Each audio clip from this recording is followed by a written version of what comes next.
nós vamos falar por que o Ministério do Trabalho quer fazer isso. E vou dizer para vocês que não são da área da segurança, que está desconfortável, né, para os engenheiros e técnicos de segurança saber como nós vamos fazer isso. Por quê? Porque nós falamos eu vou sempre mencionar para vocês que não são da área da segurança, que a gente levantar riscos. Esses riscos, eles são mensurados, eles são medidos. Nós somos matematicamente ou tecnicamente falando de questões científicas. E agora nós temos que lidar com algo que tem que ser dentro do nosso PGR, né, da nossa NR1. Temos 38 normas regulamentadoras, nós temos as especiais, nós temos as setoriais e nós temos as gerais. E nós estamos sempre conversando com as normas. Então, quando nós fazemos alguma atividade, nós mensuramos dentro dessa parte técnica. E isso, quando eu converso com cada um de vocês, e isso também está nos vídeos de internet, nós vemos quanto isso está gerando dúvida. Eu conversando com o doutor Pedro ali há pouquinho tempo, né, doutor Pedro? Nós falando sobre como a gente precisa se unir, a gente precisa falar, e como, de repente, Ponta Grossa, ela fala assim, mas deixa que eu faço. Não, a gente quer contribuir, nós temos que nos unir, né? Mesmo colegas de outras, né, da mesma área, né, de outras áreas, nós temos que falar sobre o assunto. Agora, ele falou, nós temos que falar. E nós vamos falar sobre as novas obrigações. Gente, nós tivemos a NR, as normas estão sempre em atualizações, 38 normas. As novas obrigações, elas aconteceram em agosto, final de agosto de 2024. E aí veio um tema. Puxa, teve só isso? Não. A Renata, que é professora do Senai ali, ela sabe que nós tivemos várias outras alterações. Mas o que criou impacto mais é a psicossocial. E como nós vamos fazer? Quando eu falo de fator psicossocial, por que o Ministério do Trabalho? Eu falo, por que será que o Ministério do Trabalho, né, colocou a questão, o risco? Eu vou falar de risco. Tudo que a gente fala dentro da engenharia e da segurança do trabalho, nós falamos de risco. Nós cuidamos do risco. Por que vocês fazem PGR na NET Vitae? Por que vocês fazem linkado? Faz primeiro PCMSO ou faz PGR? Não faz PCMSO sem PGR, gente. Quando você faz um exame lá, você não faz um exame que não justifique o risco. A palavra é sempre risco. E aí, por que será que o Ministério do Trabalho resolveu colocar um risco, vou falar a palavra risco, psicossocial, na norma regulamentadora número 1, que é a geral, é a mãe de todas. Porque eles já falavam, levantar todos os riscos, mas não tinha expressamente o risco psicossocial. E aí nós vamos falar sobre por quê. E eu peguei todas as minhas linhas de raciocínio dos auditores fiscais. E agora eu vou falar. Você escuta lá o ergonomista falando. O ergonomista fala assim, só eu que posso fazer isso, porque lá na NR17 está falando de conforto e de psicossocial. Claro que ele pode. Isso vocês vão perguntar. O psicólogo, não, é psicossocial, só eu que vou fazer. Você pode? Pode. Ninguém está dizendo que não pode. Mas nós temos uma NR que nos dá diretrizes para fazer esse levantamento de risco, que é o que eu vou fazer hoje com vocês. Vocês vão entender o nosso trabalho da segurança do trabalho. Depois vocês vão entender com o Dr. Oma a parte da saúde e, no passo a passo, a parte onde entra o psicólogo nessa história. E aí, o que aconteceu? Isso para a gente é muito importante. Eu estava falando com o Thiago, que ele é engenheiro especialista, e a gente falou, gente, vale a pena você colocar as motivações das alterações na NR1 na visão do Ministério do Trabalho. O Ministério do Trabalho fala assim, poxa, eles sempre elencam um tema para ser abordado. Então, um risco a ser focado para ser trabalhado. E, tem a tripartite, por uma aprovação do Conselho deles, e eles colocaram o risco psicossocial. E segundo a auditora Viviane Forte, eles estão muito ativos. Pessoal, os auditores fiscais estão nas redes sociais muito ativos, nos passando as informações. E eles sabem a receita do bolo? eles estão dando as diretrizes conforme a NR1. E eles dizem assim, que as motivações das alterações foram devido às dificuldades no processo de identificação de perigos e identificação de riscos, bem como o da adoção de medidas de prevenção previstas na NR1. Então, o que eles comentaram, principalmente a Viviane? Que lá na NR1 eles falam para a gente levantar todos os riscos, é todo. Depois nós temos as setoriais. E eles perceberam que dentro da ergonomia nós poderíamos ter levantado o risco estresse ou psicossocial e não era levantado. Então, o que mais eles identificaram? Então nós vamos mudar e vamos colocar isso na norma. Então assim, já era obrigatório. Falar em saúde mental, as empresas grandes, as que seguem a 45001, a ISO, que é uma certificação, gente, eles já falam em saúde mental há muito tempo. Mas então nós vamos trazer para todas. Então não só para aquelas empresas grandes que têm a política de saúde mental, vamos trazer para todas. E aí eles falam, o pessoal, não tem clareza para estabelecer a severidade da lesão e agravo à saúde. Então nós vamos falar de o que é severidade. Eu vou ter que explicar para vocês, nosso tempo é curto, mas essa parte é importante. Eu tenho que entender com clareza o que é probabilidade, a falta de previsão e participação ativa dos trabalhadores no processo de gestão. Desde que eu fiz o meu curso de engenharia de segurança, a gente sabia e sabe que nós temos que ir lá e pesquisar, fazer um questionário, aplicar, sim, dentro dos riscos, porque eles que sabem o que está acontecendo e o conforto e o desconforto em relação a isso. Mas agora, com a psicossocial, nós temos que fazer, nós vamos falar de que forma nós vamos passar essa participação ativa. O conflito normativo para a adoção de medidas de prevenção, quando constatado risco evidente à saúde. Falta de entendimento dos profissionais de SST sobre identificação de perigos e avaliação de riscos. Renata, olha só, falta de entendimento dos profissionais de SST sobre identificação de perigos e avaliações de riscos. Aqui eu faço um parênteses, que hoje nós estamos conversando para os nossos colegas de SST. Gente, a gente não pode parar de estudar e aprender. Tá? Então, assim, o que é identificar esses riscos e perigos? E a gente tem, sim, uma fragilidade em relação a isso, e formar os nossos técnicos e engenheiros em relação a essa identificação de perigos e avaliações de riscos, ele é o início do processo de reconhecimento, identificação e do trabalho que todos nós iremos ter. Então, nós vamos ter um trabalho de ação depois que essa identificação de perigos e riscos acontecer. E o baixo nível de comprometimento das organizações com a gestão de SST. Então, conversando com o Thiago e com a nossa equipe, as empresas precisam valorizar mais, e agora, com esse novo risco psicossocial, vamos ter que trabalhar juntos, RH, empresa, alta gestão, para que a gente possa tomar atitudes em relação à questão do risco psicossocial. E a gente sabe que dentro das organizações, o SST, viu, só faz isso, só faça documento, só o papel, não é papel de gaveta. Eu sempre faço o CIP, eu falo assim, o que é gestão, gente? Por que o nome PPRA mudou para PGR?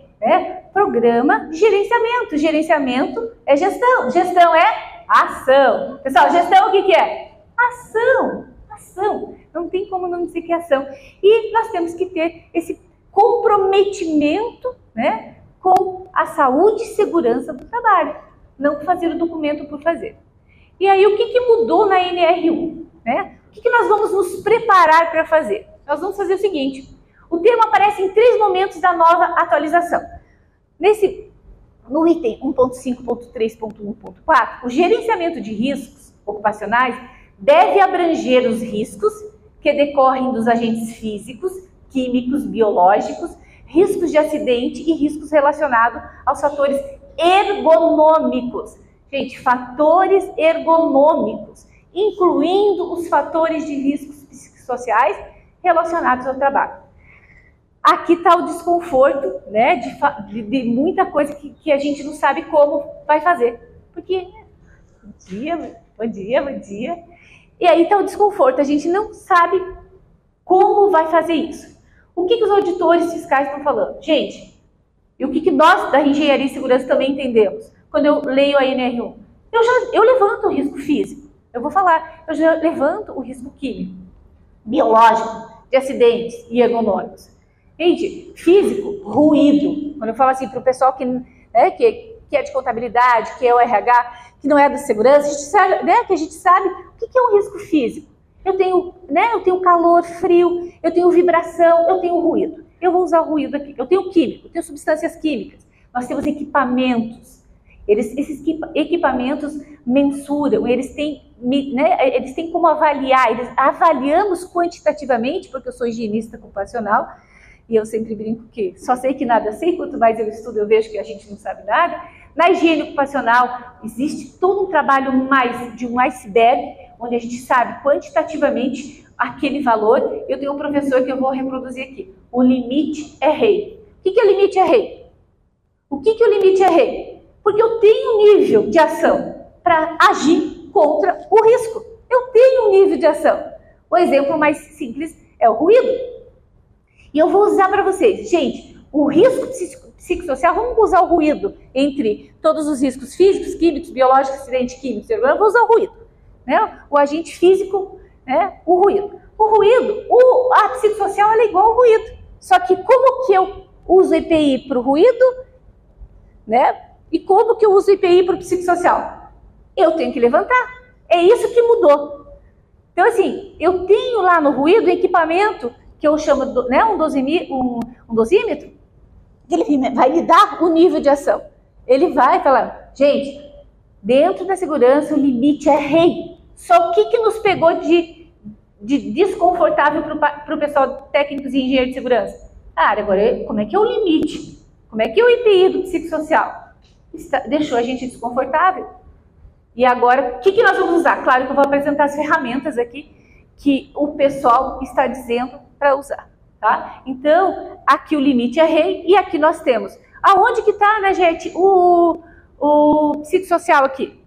Ele está aqui, Thiago, no ergonômico, né? Porque nós temos a NR17, a gente vai falar disso agora, né? Aí temos mais uma menção. Lá no item 1.5.3.2, a organização deve considerar as condições de trabalho nos termos da NR17.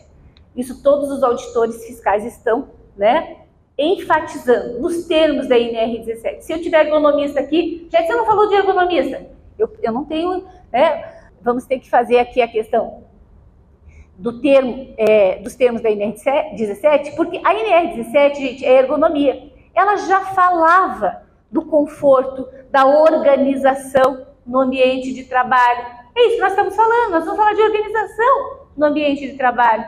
Nós fazemos as ordens de serviços, o RH já faz, né, toda a descrição de cargo, informa o funcionário das suas atividades, e é isso que a gente já faz. E está lá na NR17, organizar o ambiente, trazer conforto, né, para o trabalhador, incluindo os fatores de riscos psicossociais relacionados ao trabalho. Gente, não, quem está aqui presta atenção nessa questão, relacionados ao trabalho. Psicólogos, né, que estão aqui. Gente, o risco que nós estamos falando tem que ser relacionado ao trabalho. E nós temos o GRO, né, Gerenciamento de Risco Ocupacional, que vai fazer o PGR e está integrado a NR1 e a NR17. As empresas grandes já trabalham, né, com o PCDA, porque é melhoria contínua, e eu vou falar isso na sequência. 1.5.4.4, 5.3. Para probabilidade de ocorrência das lesões ou agravos à saúde decorrentes de fatores ergonômicos, novamente, fatores ergonômicos, incluindo, então eu vou incluir, né, o fator psicossocial no ergonômico, de forma expressa. O que aconteceu na NR1?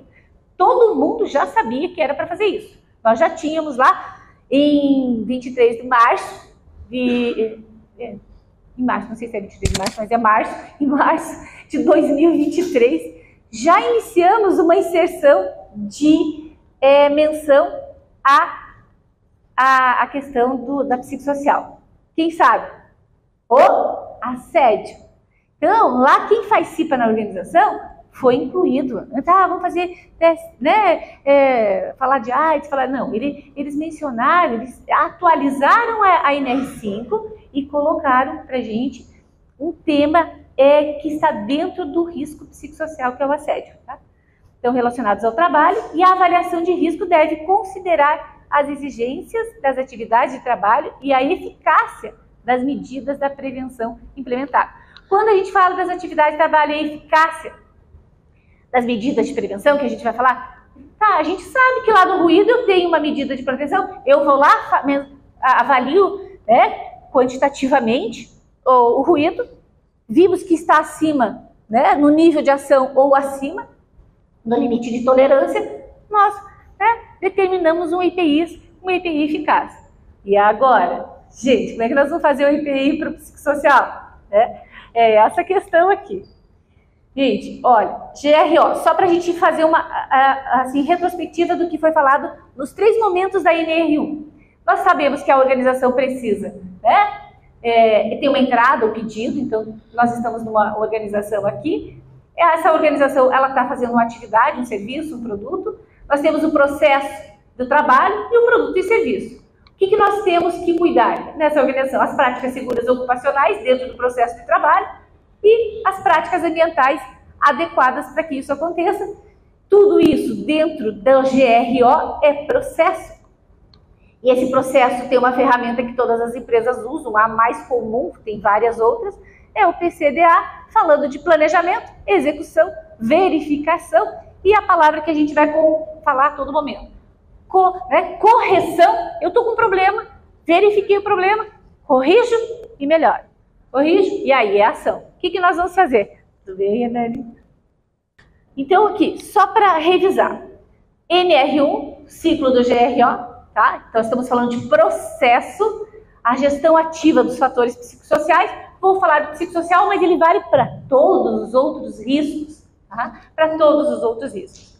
Então, o que nós fazemos lá na NR1, quando a gente está no GRO, nós vamos para aqui. No início das nossas atividades, da segurança do trabalho, nós vamos lá identificar a identificação do perigo, a avaliação dos riscos ocupacionais, o controle dos riscos ocupacionais, a implementação e o acompanhamento. Eu implemento e melhoria contínua. Claro que preparação para emergências aqui está na NR1, para quando a gente, casos específicos, temos que ter o plano B de preparação para emergência. Controle dos riscos ocupacionais, nós vamos falar adiante, medidas de prevenção, saúde ocupacional, análise de acidentes e doenças. Só revisando aqui, o objetivo do GRO é a melhoria contínua, Então, eu planejo, eu executo, eu verifico, corrijo e faço as melhorias. Isso vai acontecer para a psicossocial? Sim, mas quando? Quando nós formos, e eu vou já apresentar as ferramentas que nós vamos estar usando, vocês podem escolher o que vocês acharem melhor e a gente vai corrigir e melhorar continuamente, pessoal, continuamente. Então, o GRO, ele está conectado, integrado às demais normas regulamentadoras. Voltando aqui, processos macro, para que eu possa fazer o PGR, que às vezes fica em gaveta, quando o governo fez a transição do PPRA para o PGR, atualizou a documentação, saiu a nova atualização do PGR, nós tivemos o mesmo problema, só que parece que o psicossocial está trazendo mais dúvidas do que o PPRA para o PGR, e a gente está seguindo a mesma linha de raciocínio. Mas o documento PPRA era de gaveta. Algumas empresas continuam deixando, eu vou aproveitar, o PGR na gaveta. Mas a ideia era, governo, nós queremos ação, quero que usem o plano de ação que está no PGR, e ele faz isso aqui. Primeiro, GRO, identifica o perigo, avaliação de risco, controle dos riscos. Vamos lá? Isso também é para o psicossocial. PGR, fizemos isso aqui bem feito? Está bem feito? Vamos para a documentação. Inventário e plano de ação. E os fatores de riscos psicossociais. Tá? Deixa eu só ver se eu consigo aqui, os perigos aqui. Eu vou voltar aqui antes, porque eu queria o conceito de perigo. Como identificar o perigo ou o fator de risco? Gente, quando eu falei ali, porque estava no nosso processo de GRO lá, elemento ou situação que isoladamente ou em combinação tem o potencial de dar origem a lesões ou agravo à saúde.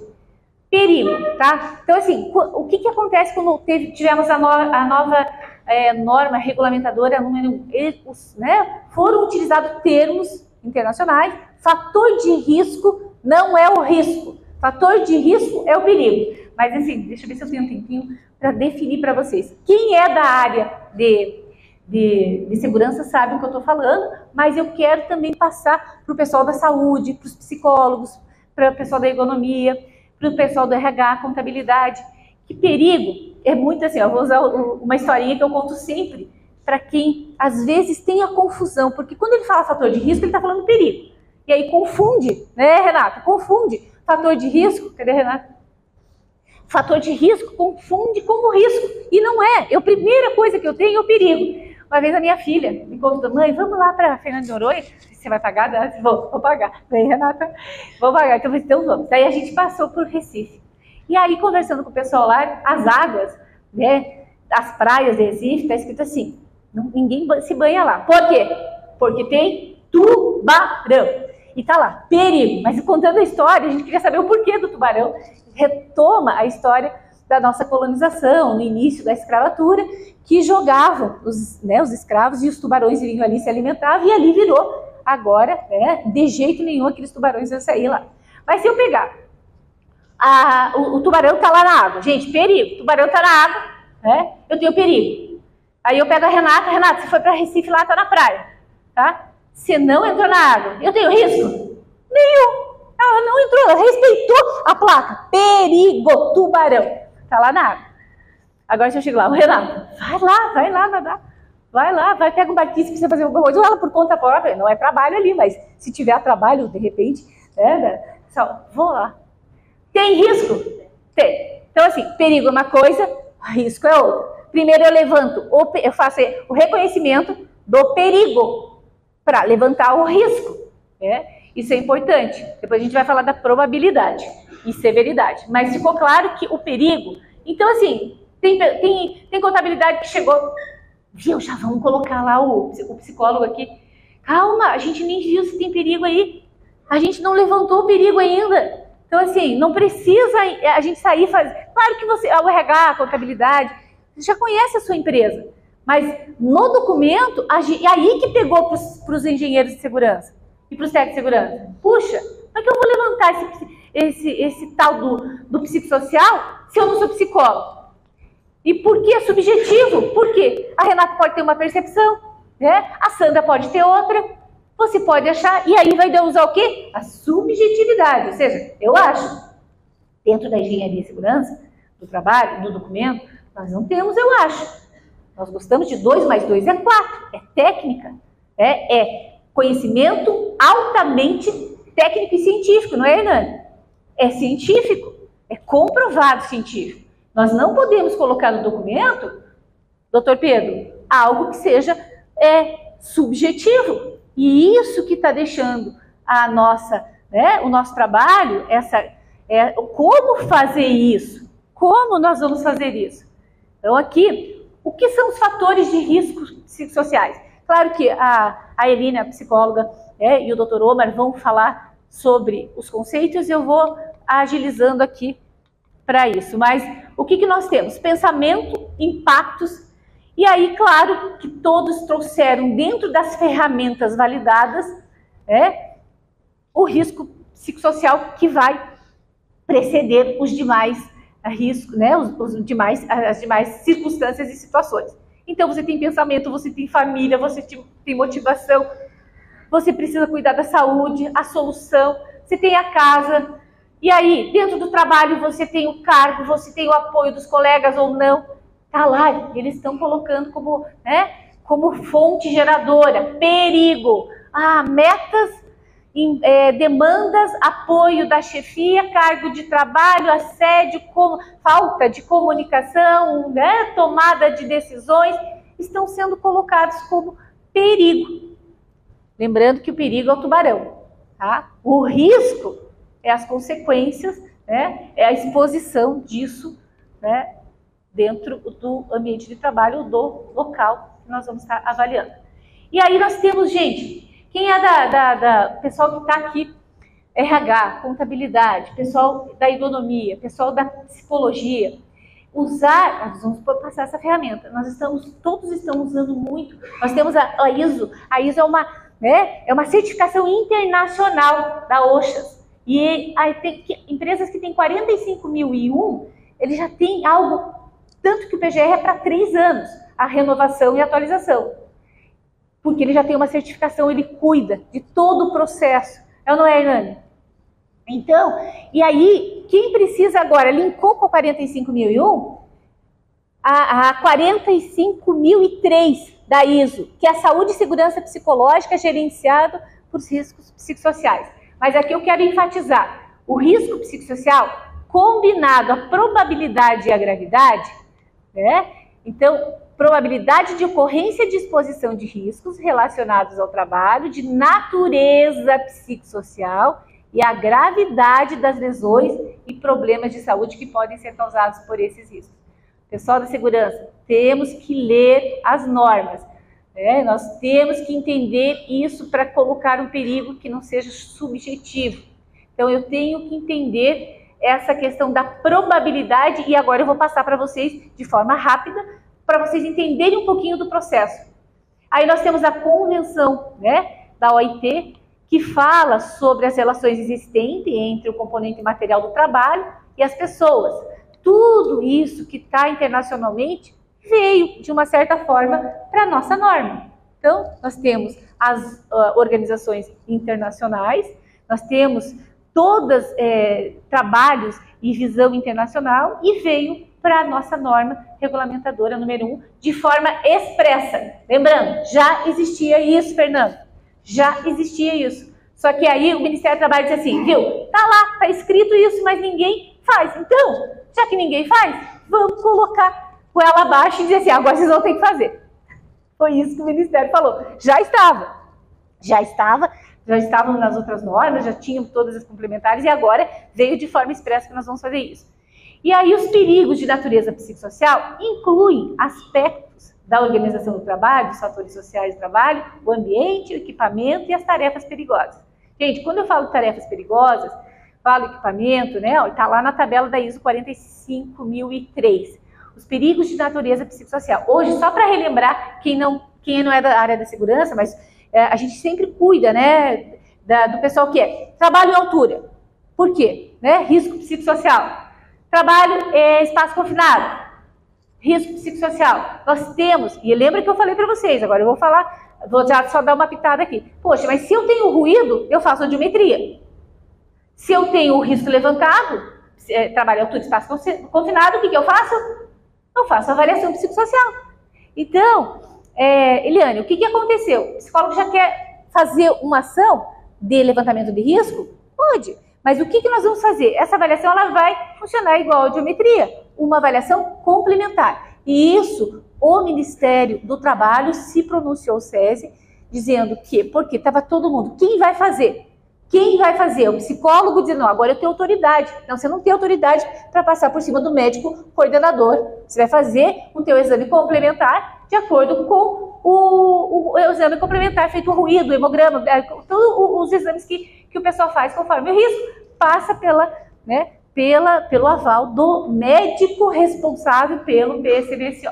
Tá? Então, só para dizer, sim, nós vamos fazer ações, mas aí é outra etapa lá. Tá, tivemos avaliação psicossocial, tivemos alteração do ruído, o que nós fazemos? Nós temos protocolo para isso.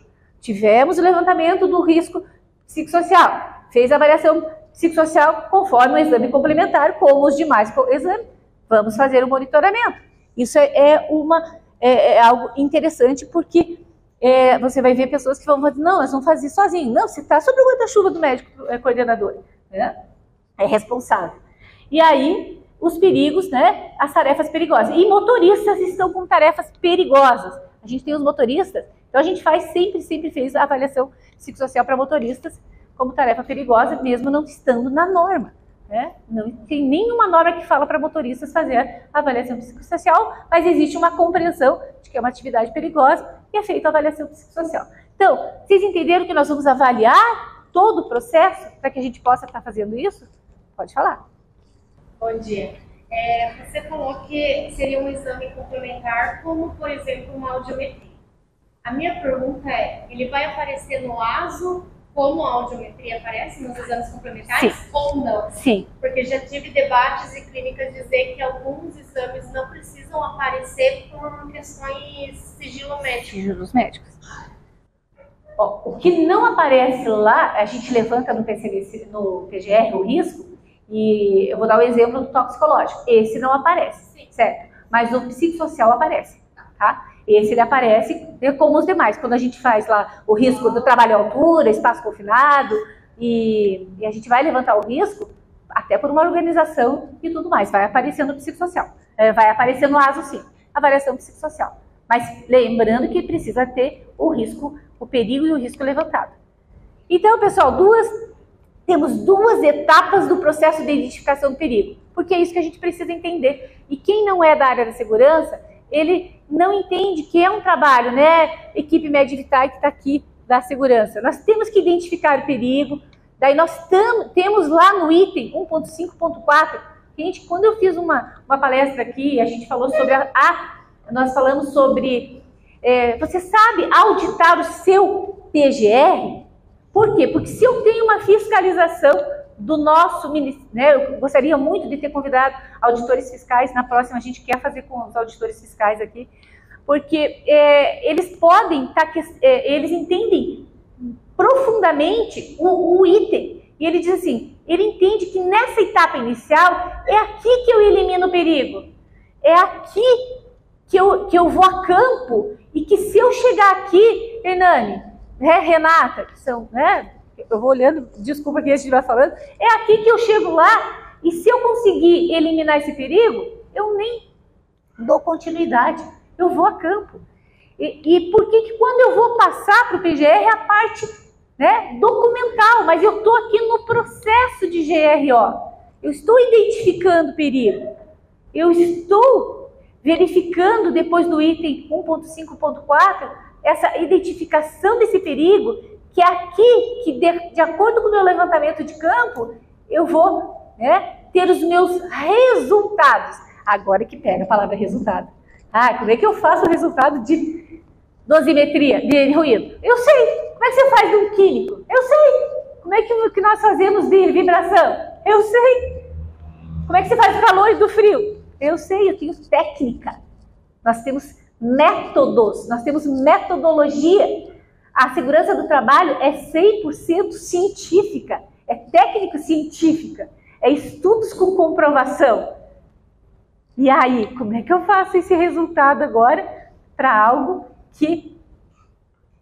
metodologia. E aí, então, aqui, descrição dos perigos e possíveis lesões e agravos à saúde. Aqui eu já vou passar. Como vamos avaliar os riscos psicossociais relacionados ao trabalho? Pessoal, eu vou a campo, eu vou ter aqui a conversa com o pessoal, eu vou envolver todas as partes interessadas, eu vou atribuir as responsabilidades, eu vou usar muito a comunicação, tá?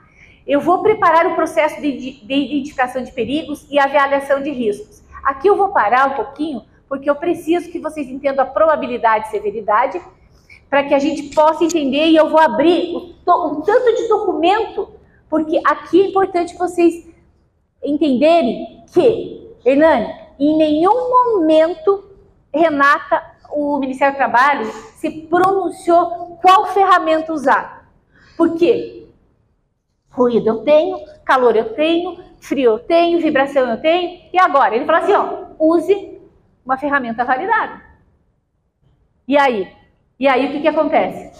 A gente não... né? E aí eu vou abrir agora para vocês, e ele falou que o calcanhar de Aquiles, lá, quando uma das motivações é a questão da probabilidade e a severidade. Pessoal, só para falar da probabilidade e severidade, eu sempre falo do avião, né? Então assim, gente, qual a probabilidade do avião cair? Qual a probabilidade? Qual a probabilidade do tubarão lá na praia de Recife te morder? Hã? A probabilidade é alta se você entrar na água. Tá? Mas se você não estiver na água, baixíssima, irrelevante. Ela é muito baixa. O avião, a probabilidade do avião cair, esse céu está inundado de tráfego aéreo. Você sabe que é avião para lá e para cá. Cai avião, mas assim, a probabilidade é baixa. Mas se cair, a severidade, ela é o quê? Alta. E é esse princípio de probabilidade, essa combinação que vai fazer com que a gente levante o risco psicossocial. Então, como? Nós temos as características das relações, isso aqui está dentro da 45.003, nós estamos dentro das ferramentas validadas psicossociais, nós temos tudo isso, né, que foi das questões já estudadas, e aí como é que a gente joga isso aqui para probabilidade e severidade? Então aqui eu vou mostrar para vocês, deixa eu ver aqui a descrição, que eu vou passar aqui, probabilidade e severidade, a gente vai trabalhar, eu vou mostrar para vocês aqui quais são as ferramentas, porque o meu tempo está terminando, e eu vou mostrar para vocês as ferramentas que o Ministério do Trabalho não falou para nós usarmos e que a empresa pode usar. Só que assim, muitas das ferramentas, gente, elas vão ser adotadas por cada empresa. Nós da Medify fizemos, né, Thiago, um estudo entre várias. Algumas, eu vou dizer para vocês, vai dar, nós estamos no momento que aí o Dr. Omar vai falar para vocês, né, que se você usar qualquer ferramenta, nós vamos estar, sim, né, com o nível, né, de risco alto, que é o que a gente precisa classificar. Não é só a probabilidade, a lesão, eu vou mostrar para você a severidade, mas tem todo um processo ali a ser feito. E eu quero mostrar para vocês aqui.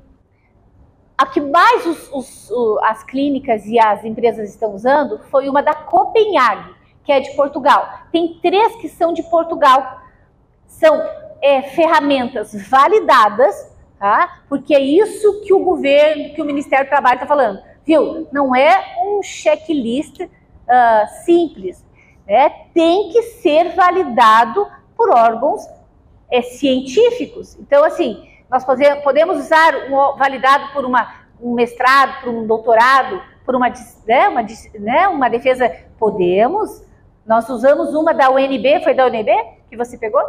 Foi da UNB, estava mais coerente para a realidade. Pessoal, essa ferramenta que eu estou falando, que a gente usa o ruído, a gente vai usar às vezes, algumas ou diferentes para cada realidade. Nós temos aqui, pessoal de RH, de segmentos diferentes. Eline, às vezes, o que eu elaborei uma geral, às vezes não se aplica numa outra empresa. Então, olha só, essa aqui é uma das verificações. Tiago, pode baixar um pouquinho lá, ó. A gente vai colocando aqui. Então, pessoal, vocês vão fazendo as perguntas, nós vamos ter que aplicar isso no 100% da empresa para gerar a ferramenta probabilidade e severidade? Sim. Como que nós vamos fazer isso?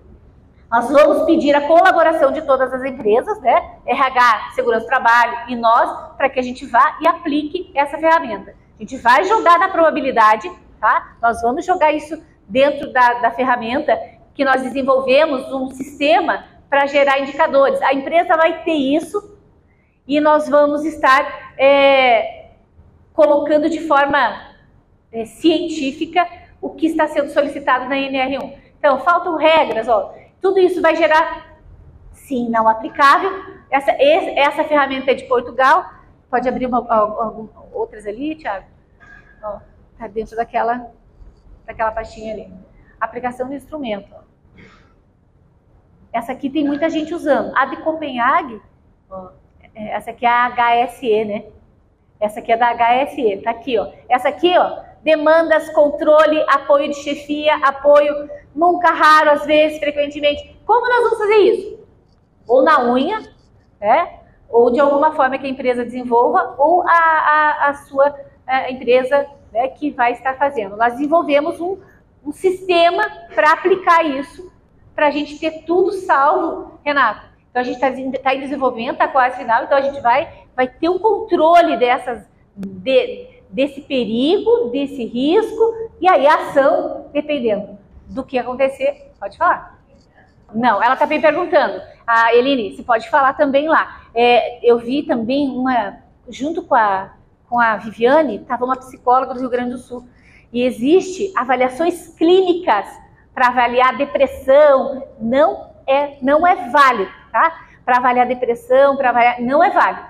Tem que ser, por isso que é perigoso a escolha da ferramenta. O governo não disse qual, cada empresa pode, agora eu vou dizer para vocês, pode dar tiro no pé?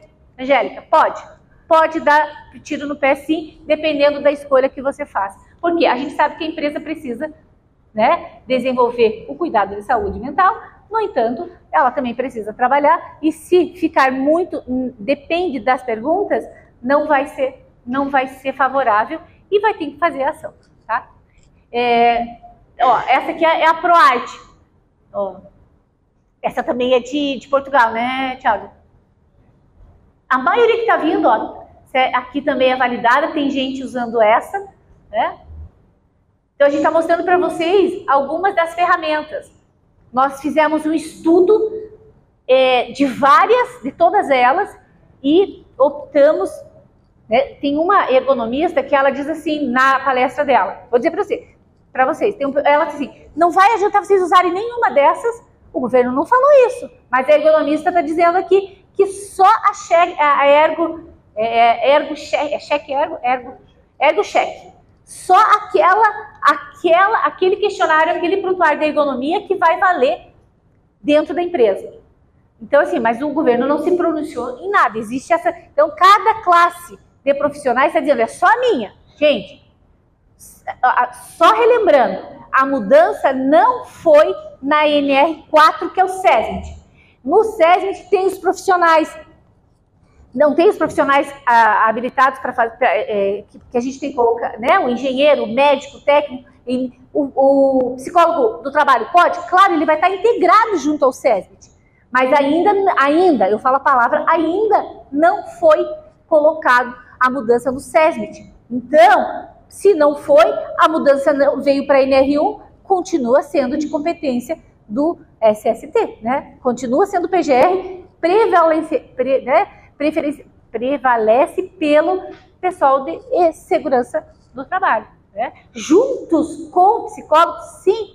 Junto com o ergonomista, sim, porque ele é integrado com a ergonomia. Eu preciso fazer uma análise preliminar? Eu preciso fazer uma análise ergonômica? Sim. Depois que levantar o perigo e o risco, vai ter que fazer, sim, análise ergonômica. E precisa trabalhar junto. Nós não vamos trabalhar sozinhos, gente. Nós não vamos trabalhar sozinhos. Vamos trabalhar multidisciplinarmente. É importante isso. Nós temos aqui essa da ProArte, né, Thiago? Essa é da Primo, é outra. Leia aqui, pode mostrar aqui. O número de trabalhadores é suficiente para a execução da tarefa, os recursos de trabalho são em número suficiente para a realização da tarefa, só para vocês estarem um pouco a par das ferramentas que podem ser usadas, tá? Que vocês vão escolher, que a clínica que trabalha para vocês escolheu e vai colocar, raramente vai gerar um indicador onde vai agora mostrar para vocês o nível de risco. Então, primeiro passo, identificação de perigo.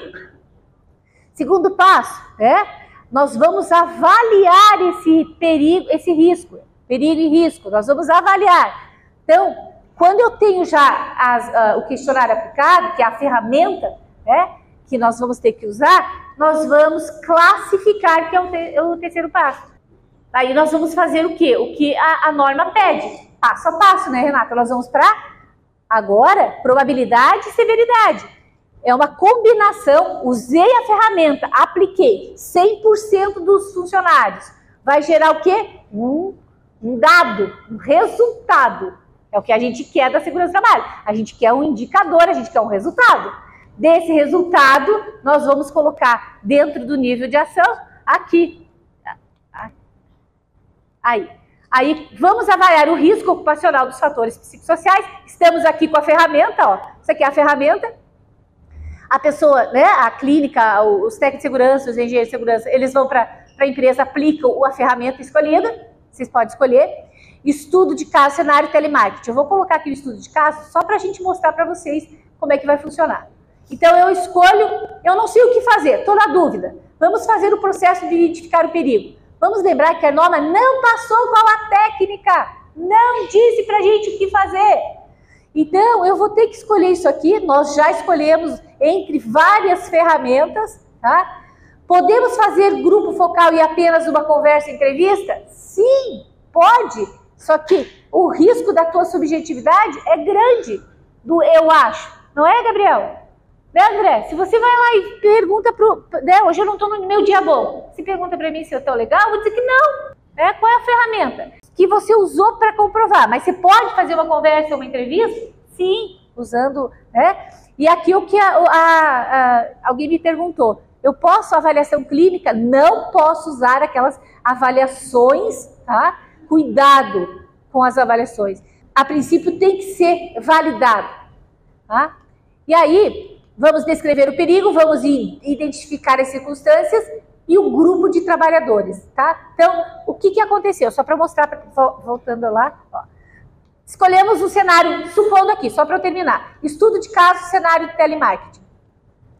O telemarketing, pessoal da área da saúde, Jéssica, tá? Pessoal, né? A gente sabe que o governo pensou nas funções estressantes de algumas atividades. Telemarketing, banco, bancário, aqueles que trabalham com uma certa, né, pressão. E ele colocou aqui. Então a gente escolheu, supondo aqui, escolhi a ferramenta, telemarketing, escolhi a ferramenta que eu vou fazer e eu tenho que identificar o fator de risco. Então eu tenho o agente ergonômico e fator de risco psicossocial, porque o fator psicossocial está dentro do ergonômico. A descrição do perigo. Lá no telemarketing fomos aplicar a ferramenta, certo? Escolhida. E lá todos os setores, todos os setores deram não.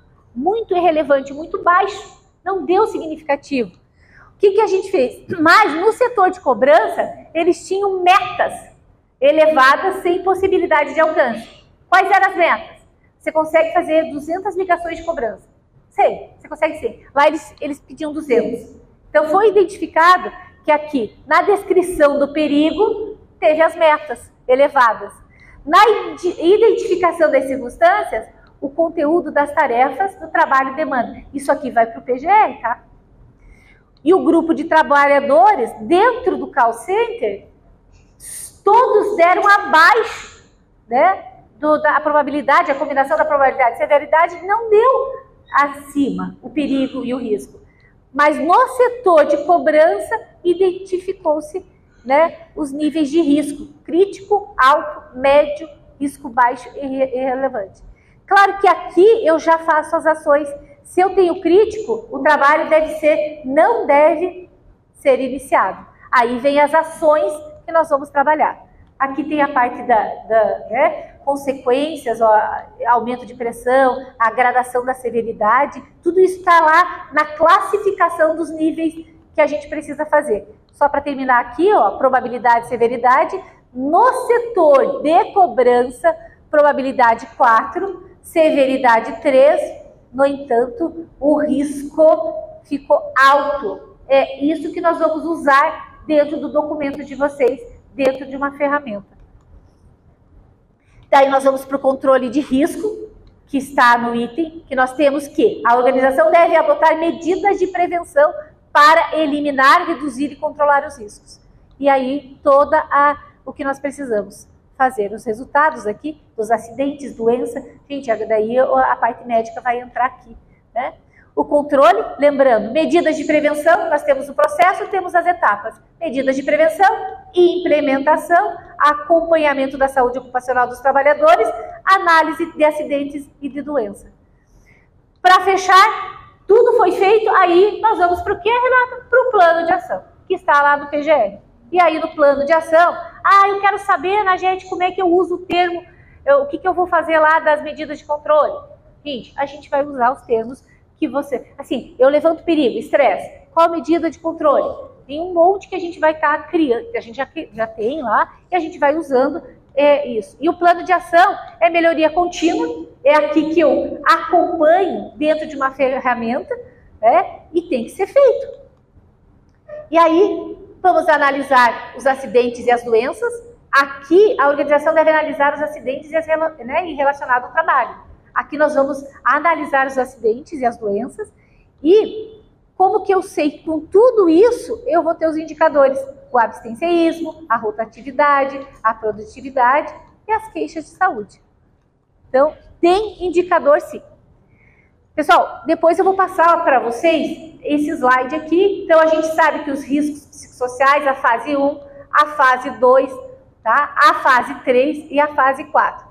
Lembra que eu falei para vocês? Nós temos a medicina, nós temos o RH, a contabilidade, a psicologia, nós temos a parte organizacional, a hierarquia da empresa e temos, a segurança. Vamos trabalhar levantamento, identificação, mapeamento, e outros itens a identificar. E aí vai para a parte sequencial do processo que vai ser multidisciplinar.